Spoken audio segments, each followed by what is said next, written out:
O que é direito líquido e certo? Direito líquido e certo é aquele direito que é delimitado em sua extensão. É aquele direito que ele é transparente para qualquer pessoa. E aí impetraremos mandado de segurança. Um exemplo disso, pequeno, rápido e objetivo. Esses dias uma aluna me procurou dizendo: professor, o meu pai recebeu uma carta do INSS e essa carta do INSS dizia que o INSS depositou de forma equivocada 24 parcelas de R$ 50 a mais do que os proventos de aposentadoria de que ele deveria receber. O INSS nessa carta dizia que esses R$ 50 multiplicado por 24 totalizavam R$ 1.200 e que esses R$ 1.200 seriam descontados em 3 parcelas dos proventos de aposentadoria, tendo em vista que o INSS detectou essa irregularidade. Mais que depressa, disse a ela: impetre um mandado de segurança. Por quê? Qual é o dispositivo de direito líquido e certo que está sendo violado aí? Dentro da Constituição diz que em processos judiciais ou administrativos é assegurado o contraditório e a ampla defesa e os recursos a ela inerentes. Ou seja, o INSS não disponibilizou a oportunidade do aposentado de contestar aquele equívoco suposto que haveria sido lançado os R$ 50 de forma equivocada.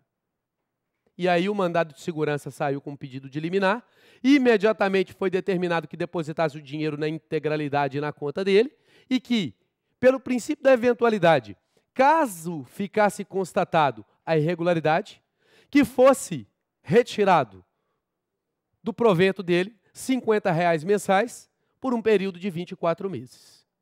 Um outro exemplo de mandado de segurança, que é muito comum para os concurseiros, é o seguinte: você passa num concurso público em primeiro lugar e você vai acompanhando a lista de classificação e você observa que alguém tomou posse ou foi nomeado, convocado, antes de você. O que você vai fazer? Impetrar um mandado de segurança, seja ele na esfera preventiva ou repressiva, para proteger o seu direito líquido e certo. Porque o dispositivo constitucional diz que o aprovado em concursos públicos deve ser observada a ordem cronológica de apresentação.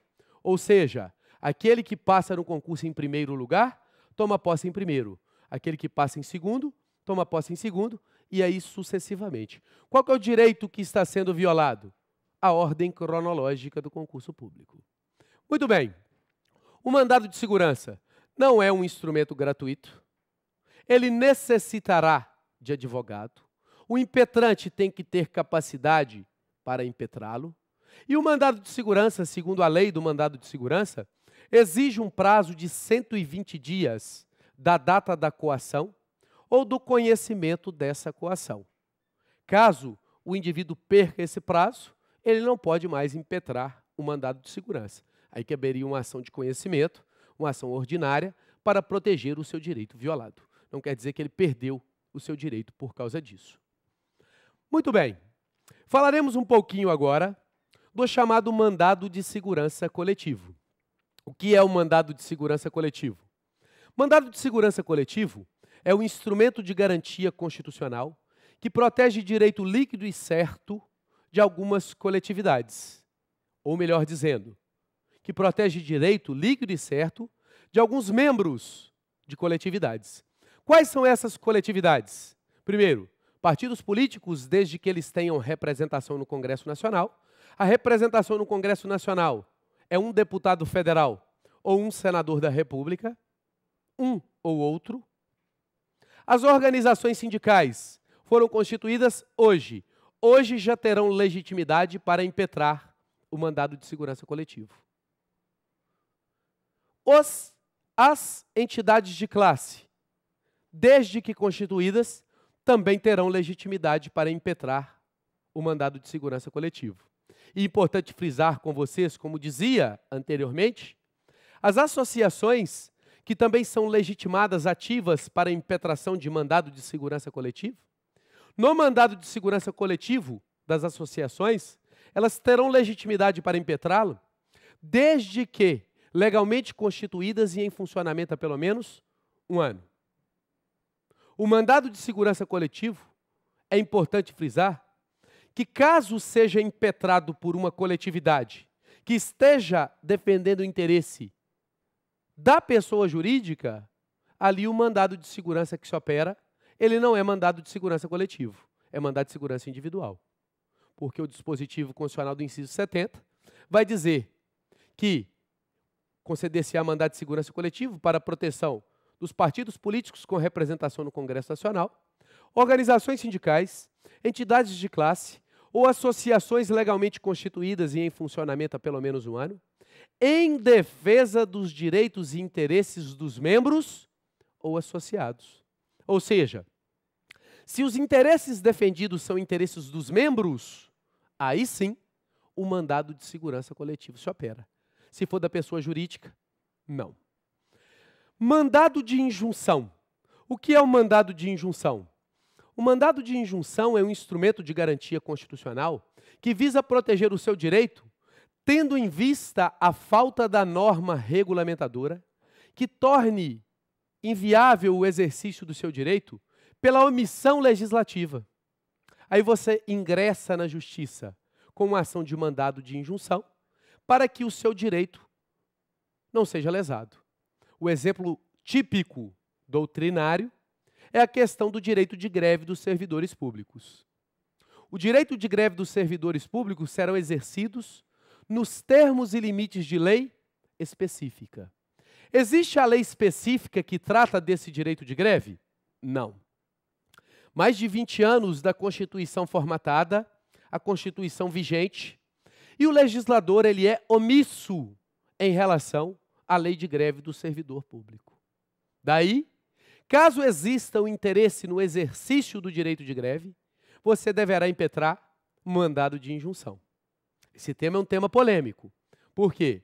Nós temos decisões recentes do STF que dizem que o servidor público não pode mais, não precisa mais impetrar mandado de injunção em relação ao direito de greve. Por que eu estou dizendo isso? Vários mandados de injunção foram impetrados no decorrer desses mais de 20 anos de promulgação da Constituição da República. O STF, de tanta demanda de julgamentos de mandado de injunção, no finalzinho de 2008, julgando alguns mandados de injunção, decidiu o seguinte, que aquele mandado de injunção que estava sendo julgado ali, ele teria efeito erga omnes. E o que é o efeito erga omnes? Num caso concreto do direito de greve, foi dado a todos os servidores públicos o direito do exercício da greve, com parâmetros ligados na legislação privada. Dali, os servidores públicos ficaram protegidos. No entanto, diria a vocês que o instrumento apto, quando há uma omissão legislativa, é o mandado de injunção. Importante frisar com vocês que o mandado de injunção somente funciona na via repressiva. Não existe mandado de injunção também preventivo. Tem que haver a necessidade da utilização do mecanismo constitucional que esteja pendente de regulamentação para que você ingresse com a ação de mandado de injunção. Ou seja, não existe mandado de injunção preventivo. Muito bem, vamos falar agora da ação popular. O que é a ação popular? A ação popular é a ação que visa anular atos lesivos ao patrimônio público. Quando o Constituinte originário criou o instrumento da ação popular, é que ele quis colocar cada um de nós, cidadãos ativos, aqueles que estão em pleno exercício dos direitos políticos, com a capacidade eleitoral ativa sendo exercitável, cada um de nós como protetores do patrimônio público. E através de qual instrumento inserido dentro do texto constitucional que o Constituinte originário o fez? Através da chamada ação popular. Então, o que é a ação popular? É um instrumento jurídico através do qual você observa que existe uma lesão ao patrimônio público, Você socorre a justiça para a proteção desse patrimônio público. Importante frisar com vocês que a ação popular, quem é legitimado ativo para a impetração, é qualquer cidadão, não é qualquer indivíduo, não é qualquer do povo, deve ser cidadão, estar em pleno exercício dos direitos políticos.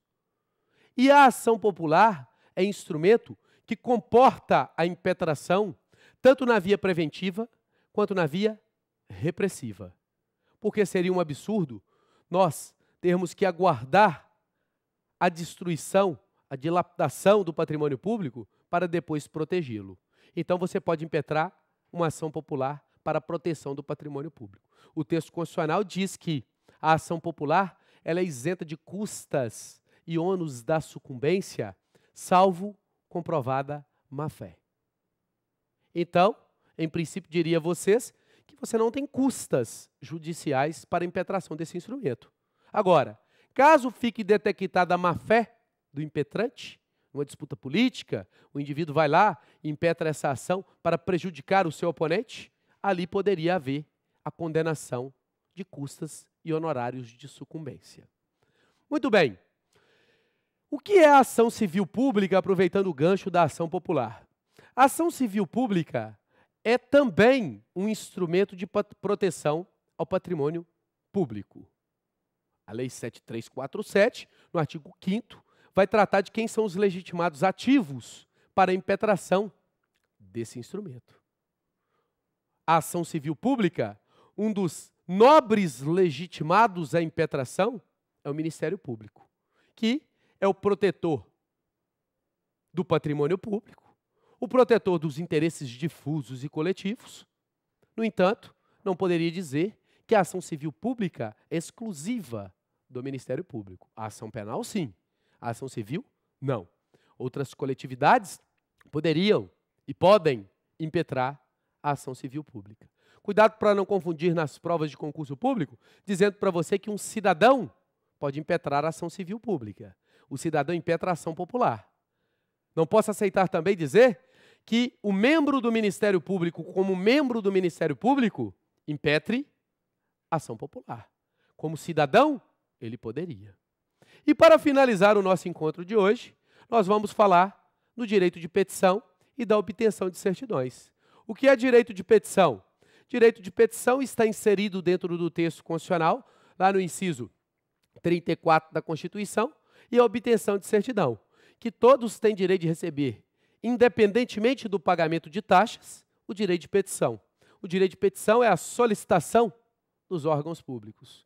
É de pedir algo lá dentro, é de peticionar. E a obtenção de certidões é você ir ao poder público e obter a certidão daquela informação que é pertinente a você. Caminhando para o fim, vou dizer para vocês o seguinte: você não deve confundir gratuidade com independentemente do pagamento de taxas.